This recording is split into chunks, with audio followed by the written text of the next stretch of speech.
अब बात अगर वेनेजुएला की करें तो सत्ता संकट के बीच हालात बेकाबू हो चुके हैं।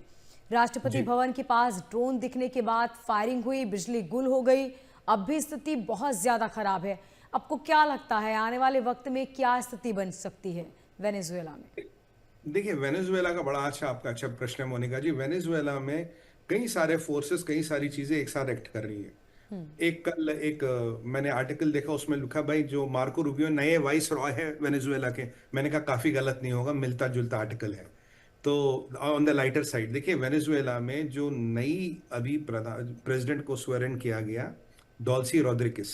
डॉल्सी रोड्रिग्स कभी दाएं भागती है, कभी बाएं भागती है, कभी प्रो अमेरिका हो जाती है, कभी एंटी अमेरिका हो जाती है। अब वहां एक महिला है जिनको अपोजिशन की लीडर है, जो फिलहाल वेनेजुएला से बाहर है, जिन्हें नोबेल प्राइज मिला था।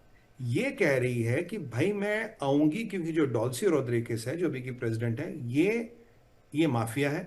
इसके ड्रग कार्टलों से रिलेशन है, किडनैपिंग, एक्सटॉर्शन और जितने उल्टा सीधा क्राइम है ऑर्गेनाइज लेवल पे, ये उसके संरक्षण में होता था। और इसके बारे में कहते हैं कि लोग को टॉर्चर करना और लोग को बड़ी दर्दनाक मौत देना, सरकार के दुश्मन है, ये इसका ट्रेडमार्क है। ऐसा इनकी अपोजिशन लीडर कहती है कि मैं वापस आ रही हूं। अब देखिए अमेरिका क्या कर रहा है। अमेरिका ने डॉल्सी को बोला भाई अगर तुम हमारी बात मानती हो तो ठीक है, नहीं तो जो मिस मोद्रो है उनको वापस ला रहे, जो अपोजिशन की लीडर है, और मारिया है उनका नाम, मारिया को वापस ला रहे हैं और मारिया के माध्यम से वो सरकार चलाएगी। मारिया कह रही है अगर चुनाव होगा मैं 90% वोट जीत लूंगी, मैं चुनाव जीत जाऊंगी, और मान के चलिए जीत भी जाएगी, क्योंकि जो पिछले पिछले 1-2 चुनाव थे वो मैनेज थे, उनमें घपलाबाजी हुई थी। अमेरिका एक सेकंड स्ट्राइक की धमकी भी दे रहा है, कह रहा भैया अगर मेरी बात मानोगे तो ठीक है, नहीं तो सेकंड स्ट्राइक आएगा। अमेरिका कह रहा जी मात्र 200 लोग मेरे स्पेशल फोर्सेस के अंदर गए थे और 200 लोगों ने उनका प्रेसिडेंट निकाल के लाया। जो अब ड्रोन की फायरिंग की बात करी थी, उसका क्लैरिफिकेशन है, वो वेनेजुएला का फोर्स कह रहा जी हमने ड्रोन उड़ाया था कि देखने के लिए, दूसरे फोर्स को कंफ्यूजन हो गया, उन्होंने उस पर फायरिंग की, 1-8 मिनट में ये मसला शांत हो गया। अमेरिका ने ऑफिशियली कह दिया जी हमारा इसमें कोई लेना देना नहीं है। अब जब ये सारे समीकरण बन रहे हैं पूरा, अगर मैं पीट हेग्सेथ को देखूं, पीट हेग्सेथ जो अमेरिका का विदेश मंत्री है, उसका तो भाई 7वें आसमान पे वो रह रहा, क्लाउड 9 कहते हैं इंग्लिश में, क्लाउड 9 पे अभी वो रह रहा। उसने आज रशिया को धमकी दे दी, उसने आज चाइना को धमकी दे दी। कह रहा जी अगर अमेरिका अपनी मिलिट्री माइट और रेजिलियंस वापस ला रहा है, अगर किसी को शक हो तो वेनेजुएला में देखो क्या हो रहा है। और वो कह रहा है कि रशियन इक्विपमेंट भी यहाँ फेल हुआ, पर उसने चाइना का नाम नहीं लिया, बल्कि कमांड एंड कंट्रोल और जो सिस्टम थे पूरे चाइना के थे। चाइना के लिए ये जो हुआ, चाइना अब बड़ा स्तब्ध है। कम्युनिस्ट पार्टी में 2 डिवीजन है। एक डिवीजन कहता है कि भाई अगर ट्रंप ये कर सकता तुम भी जाके ताइवान में करो, जबकि मिलिटरली ये पॉसिबल नहीं, ताइवान बहुत शक्तिशाली है, चाइना की औकात नहीं है सब करने की। दूसरा सेक्शन ये कहता भैया ऐसा है, अगर तुम ये करोगे ऐसा ना हो कि चाइना की ऐसी की तैसी हो जाए, चाइना को लेने के देने पड़ जाए।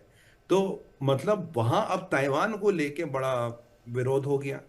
और बड़ी खबर जो मैं ट्रैक कर रहा था वो ये है कि अभी मैंने देखा साउथ कोरिया के प्रेसिडेंट साहब शी जिनपिंग से मिले। सुनने में कि पिछले 3 महीनों से कुछ बातचीत चल रही है। अभी उनके साथ एक सेल्फी आई है, ये बड़ी वायरल हुई है इंटरनेट पे। भाई ये क्या हो रहा है? अब साउथ कोरिया तो अलाय है अमेरिका का, तो अमेरिका के अलाय शी जिनपिंग के साथ क्या कर रहा है? मतलब चाइना भी अपने पत्ते खेल रहा है, ऐसा नहीं चाइना कुछ नहीं कर रहा।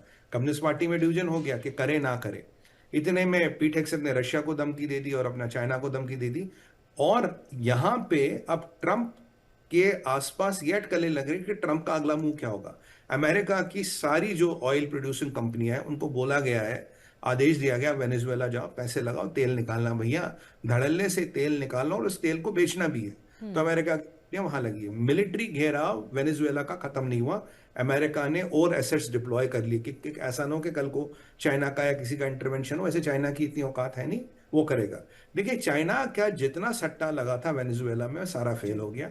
चाइना का नाम खराब हो गया। रशिया ने तो कुछ कुछ इक्विपमेंट दिया था जिसको चाइना चला रहा था। चाइना ने जितनी मेहनत की थी साउथ अमेरिका में वेनेजुएला को पिवट रख के, वो सारी बर्बाद हो गई।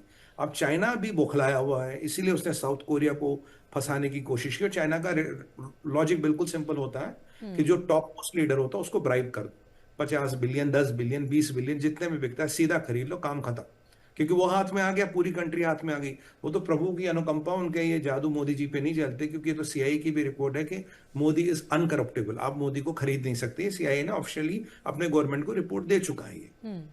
इसीलिए चाइना का जादू यहाँ नहीं चलता। अब मोदी जी की जगह और कोई बैठे होते हैं जो इधर उधर के लोग हैं, तो तब इस देश के साथ कुछ भी हो सकता था, ये मैं आपको बता दूं बिल्कुल।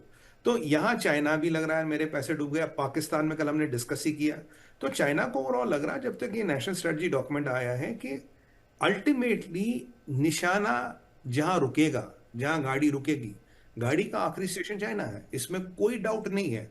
पर गाड़ी पहले छोटे छोटे स्टेशन पार करेगी, फिर बड़े वाले जंक्शन पे आएगी, ये चाइना भी जानता है। और चाइना को पता समय कम है, कम्युनिस्ट पार्टी को पता समय कम है, और जो करना है भी बहुत जल्दी करना है। तो यहां हमें देखना होगा अमेरिका का नया मिलिट्री एक्शन होगा नहीं होगा, या मारिया को वो सीधा सीधा बिठा के एक इलेक्शन करवाएंगे और मारिया कह रही जी मैं वेनेजुएला में सारा क्राइम हटा दूंगी और सब कुछ ट्रांसपेरेंट कर दूंगी, इनके जो अमेरिका चाहता मोटा मोटा वो कर देंगे। और इसीलिए मारिया को नोबेल पीस प्राइज दिया गया, ट्रंप को नहीं दिया गया। ट्रंप और ये कंपिटिटर थे, मारिया को दिया गया। कुछ देर पहले ट्रंप ने कहा मारिया क्लॉडिया को तो कोई जानता नहीं, बड़ी अच्छी महिला है, पर उनका इतना वर्चस्व नहीं। आज वो कह रही है कि मैं आ रही हूं। तो मान लीजिए अमेरिका की उनसे बात हो रही है, उनके थ्रू अगर डॉल्सी रोड्रिगेज जो अभी प्रेसिडेंट है नहीं मानती, तो मारिया के थ्रू वो वेनेजुएला को कंट्रोल करेंगे। अल्टीमेटली पूरा कंट्रोल आपके मार्को रूबियो के हाथ में है। और अब तो उनकी लिस्ट आगे के एग्रेशन की बन रही है। तो मतलब देखिए, जो तेल का खेल था वो बिल्कुल सामने आ गया, वो क्लियर आ गया। आज की डेट में अमेरिकन कंपनियां तैयारी कर रही है कि बताओ जी वेनेजुएला कब जाना, ग्राउंड का इंस्पेक्शन करने, रिफाइनरियों को ठीक करने, तेल निकालने। ये बिल्कुल क्लियर हो गई है बात, इसमें कोई डाउट नहीं है। ये है अपडेट, बाकी छोटा मोटा वहां चलता रहेगा। और अभी देखना कि कोई बहुत बड़ा नंबर यानी कि बड़े मिलिट्री अटैक की जरूरत पड़ेगी या बिना उसके ही ट्रांजिशन ऑफ पावर हो जाएगा, इसमें बिल्कुल। हमारी नहीं रहेगी।